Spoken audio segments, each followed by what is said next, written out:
사랑하는 중고등부 공동체 여러분, 오늘 우리가 함께 나눌 하나님의 말씀은 학개 선지자가 기록한 학개입니다. 말씀의 내용을 들어가기 전에 말씀을 기록하기 전 상황이 어땠는지부터 설명을 해드리겠습니다. 이스라엘 백성들의 마지막 나라였던 남유다를 멸망시킨 바벨론이라는 나라가 페르시아라는 나라에 멸망하게 됩니다. 이때 페르시아의 왕이 고레스였는데요. 고레스 왕이 이스라엘 백성들에게 예루살렘으로 되돌아갈 것과 되돌아간 예루살렘에서 하나님을 위한 성전을 지을 것을 명령하게 됩니다. 이렇게 고레스 왕의 명령을 통해 스룹바벨의 인도를 따라 예루살렘으로 되돌아온 이스라엘 백성들은 스룹바벨의 지도 아래에 하나님을 위한 성전을 짓기 시작하는데 온갖 방해로 성전 건축을 중간에 멈추고 무려 14년 동안이나 쉬게 됩니다. 오늘 말씀이 시작되는 시기는 14년이 지난 뒤인 다리오 왕 2년에 학개 선지자를 통해 전해졌던 하나님의 말씀을 기록하고 있습니다. 그렇다면 이제 말씀의 내용을 한번 살펴볼까요?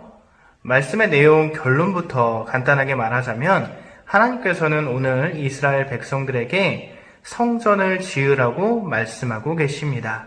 여러분들 각자가 성전에 대해 어떤 생각을 가지고 있는지 목사님이 일일이 알 수는 없습니다만 대부분의 많은 사람들이 성전을 하나님의 집 또는 하나님께서 계시는 곳이라고 생각합니다. 학개 선지자가 활동하던 당시 이스라엘 백성들의 생각 또한 마찬가지였습니다. 성경에 자주 등장하는 법궤는 하늘 보좌에 앉아 계신 하나님께서 그분의 발을 두는 곳이라고 생각했을 정도니까 말입니다. 성전에 대해 이런 생각을 가지고 있는 이스라엘 백성들에게 성전은 단순한 건물이 아니었을 겁니다. 그들과 함께 하시는 하나님의 임재 그 자체였을 겁니다. 그런데 하나님의 선택된 백성이라고 자신들의 특별함을 강조했던 이스라엘 사람들이 성전 건축이 멈추어진 14년 동안 아무것도 하지 않습니다. 그대로 공사가 멈추어진 대로 방치해 둡니다. 그런데 그러는 동안 그들의 집은 매우 튼튼하고 깨끗하게 지어서 안락하고 편안하게 삶을 살고 있었습니다. 이런 이스라엘 백성들의 모습을 보며 하나님께서는 이렇게 생각하셨습니다. 이 백성들의 마음이 나에게서 떠나갔구나. 이스라엘 백성들을 바라보는 하나님의 마음을 조금 더 이해하고자 목사님이 한 가지 예를 들어보겠습니다. 우리 고등부 자매들 중 몇 명이 우정 아이템이라고 해서 머리를 묶을 수 있는 일명 곱이라고 불리는 머리끈을 맞추었습니다.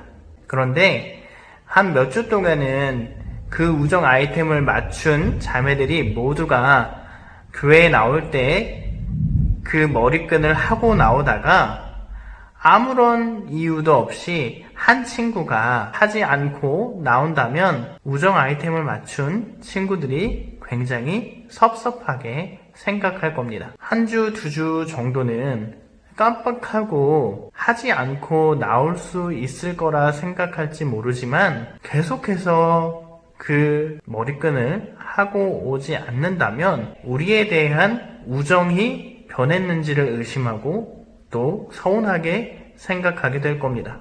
오늘 말씀에 나타나는 하나님의 감정 또한 마찬가지였습니다. 오늘 말씀은 절대적으로 하나님께서 이스라엘 백성들은 자기들을 위한 집이 다 있는데 나만 집이 없어 라는 식으로 투정하시는 말씀이 아닙니다. 우리가 믿는 하나님은 이 세상 모든 만물을 창조하신 분이며 그가 계신 곳 어디든지 그분의 집일 텐데 하나님께 그런 작은 건물 하나가 무엇이 그토록 중요하겠습니까? 다만 오늘 말씀을 통해 하나님께서 가장 분명하고 강력하게 원하고 계신 것은 그들이 하나님이라는 존재를 망각하고 살면서도 그저 입버릇처럼 자신을 하나님의 백성이라고 말하고 살아가는 이스라엘 백성들을 향해 너희들의 우선순위가 정말 어디 있는지 되돌아보라고, 너희들의 마음이, 너희들의 그 사랑이 나 여호와 하나님을 향해 있는지 살펴보라고 하시는 겁니다. 그래서 오늘 말씀의 시작이자 학개 선지자를 통해 하나님께서 이스라엘 백성들에게 주시고 계신 말씀의 시작도 이렇게 시작되지 않습니까? 너희의 행위를 살펴라. 너희의 행위를 살펴라.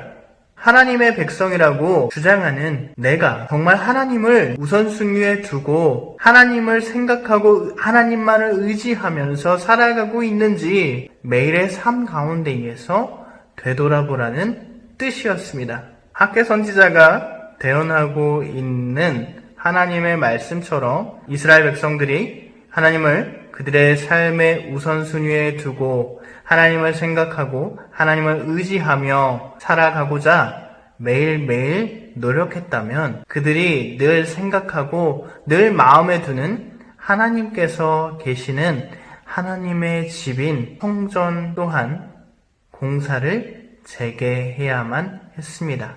이것이 오늘 말씀을 통해 우리들에게 주고 계신 하나님의 교훈이자 오늘의 주제입니다. 사랑하는 우리 중고등부 공동체의 우선순위는 누구이신가요? 우리가 말로는 하나님이라고 고백하지만 우리들의 삶 속에서 정말 우리는 하나님을 의지하고 있는지 매일매일 나 스스로의 생각과 마음을 되돌아보아야만 합니다.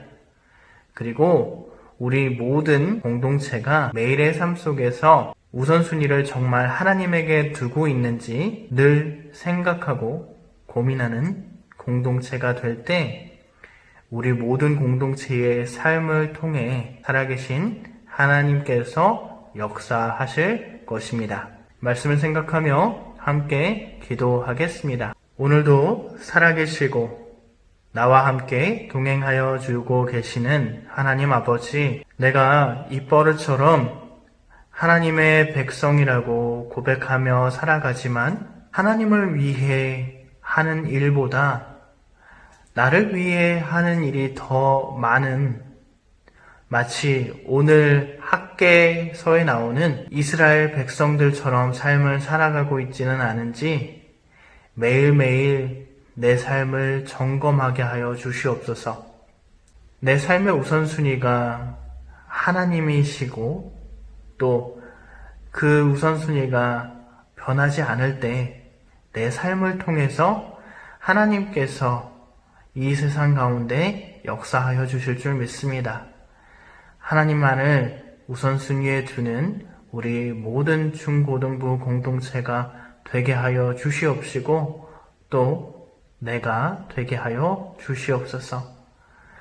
하나님을 위해 살아가는, 하나님을 생각하고 하나님을 의지하며 살아가는 내가 될 수 있도록 한 주간도 함께 동행하여 주시고 지켜 주시옵소서. 하나님께서 언제나 그런 나와 함께 하시고 그런 나를 통해 모든 영광 받으시기를 간절히 원하오며 우리의 구원자 되신 예수 그리스도의 이름으로 기도드리옵고, 이제는 우리 주 예수 그리스도의 은혜와 하나님 아버지의 놀라우신 사랑과 성령님의 감화 감동 교통하심의 역사가 내 삶의 우선순위가 하나님께 있는지 매일매일 스스로를 점검해 보는 삶을 살아가겠다 다짐하는 모든 중고등부 머리머리 위에 이제로부터 영원토록 함께 하시기를 간절히 축원하옵나이다. 아멘.